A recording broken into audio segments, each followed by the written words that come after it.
guys, Mrs. Jansen from Vieren again. I'm still reading out of ASEM chapter 15. We are now in part 2 and that is on page 150 where we will be carrying on at the top of the page. So open up your books, be ready, here we go. Dit was per ongeluk. Paul kraak sy knekels. Sy boelop trek styf. Dis nie wat sy vir Stef gesê het nie. Enige man sou kyk, Barry's voel hoe wip sy hiermeer op 'n wilde perd. Maar dit klink my nou, jy kom op vir Stef. Pleks jy slaan hom ook dood. Hy tik Jonah teen die nek, asof hulle mekaar lankal ken en verstaan. Kom Jonah dadelik oorent. Ek gaan nou met my hond loop. Hy stuur Jonah verby Paul wat met gebalde vuiste in 'n broeksak staan. Terwille van Jonah loop hy stadig en hou hy by die klipperige gedeeltes verby, ook ver van die rotse af. Jonah hink 'n pink teen die regterbeen saam, met sy kop en bors altyd in 'n frakse vooruit gebeur.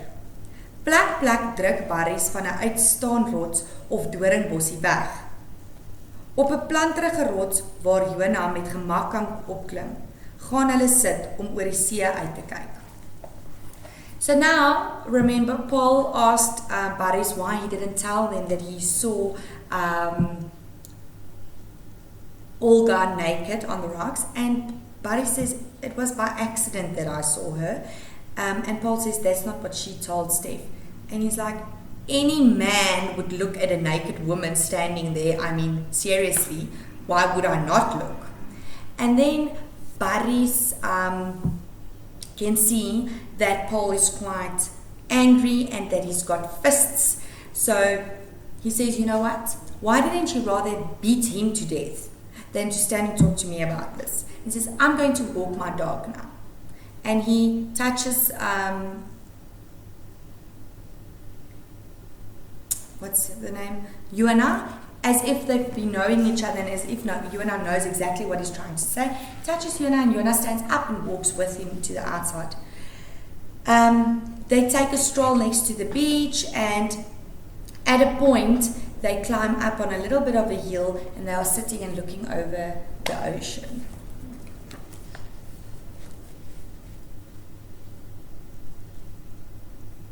Ek kry swaar pel. Dit raak net erger en daar is net een ding wat regtig vir my sal help, maar ek kan dit nie kry nie. Hy kyk na Jonah se gevoelvolle oë en aan die beweging van sy ore en digte otterstert sien hy verstaan. Ek moes maar vir my 'n sakkie by daai Nigeriër gekoop het. Dit lyk of Jonah knik en dan saam met hom oor die see uitkyk, asof sy oë ook na iets daar ver op die horison soek.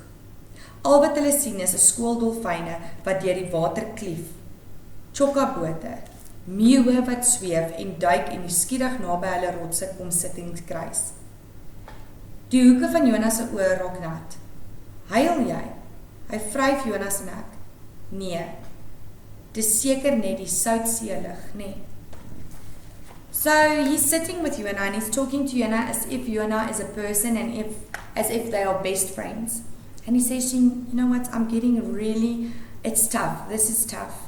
And I should have bought that little white packet from the Nigerian that I saw on the street.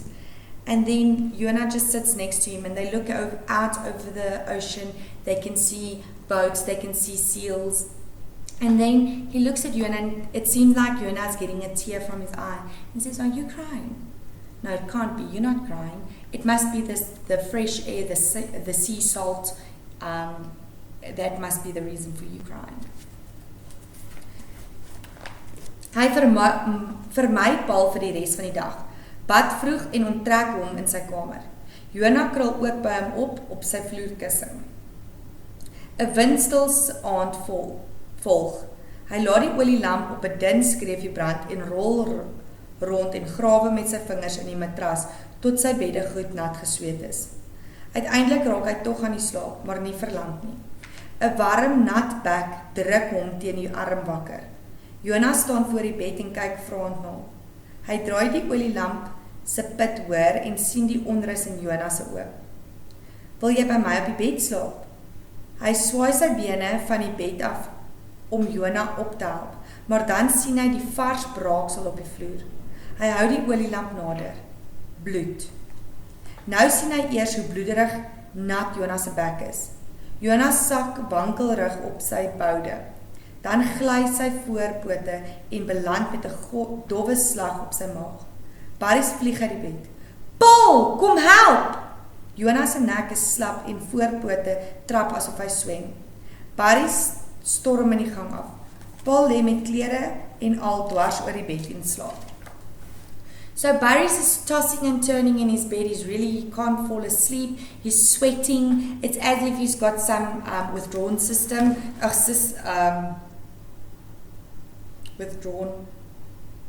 symptoms, blank. And he realizes that, he's in need of something strong.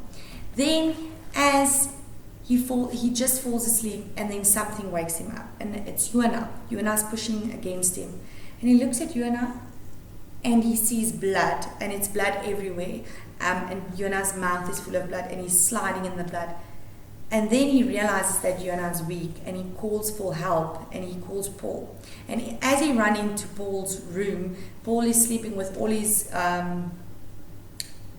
clothes. He's laying across his bed, and he fell asleep like that.